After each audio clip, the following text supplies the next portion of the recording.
Nisikilize mwanangu, usilie. Usione kama kila aliyefanikiwa ana raha na mafanikio yake.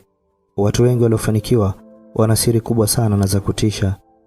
Vichwa vyao vimebeba mawazo mazito, wanatembea nayo kama ngamia na nondo yake. Kuna wakati wakikaa peke yao wanalia machozi ya uchungu na wanahofu.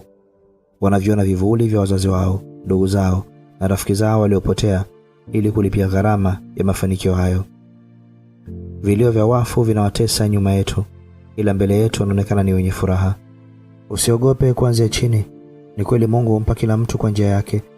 Haijalishi yako ni ndefu kiasi gani, lakini anakupitisha. Anajua ni wapi amepanda miti ya kivuli kwa ajili yako uchume na kutulia.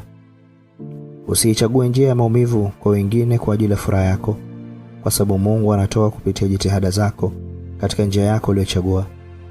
Ndio maana usishangae hadi wezi, makahaba, mafisadi wote wanamwomba Mungu, na wewe mlala hoi unamwomba Mungu huyo huyo. Njia ya wafuata haki huwa ni ndefu sana na Mungu huwapa kwa kadiri, lakini njia ya wadhalimu huwa ni fupi na Mungu wazidishia ili wakufuru. Kila riziki huja na mtihani wake, kila mafanikio huja na maumivu yake.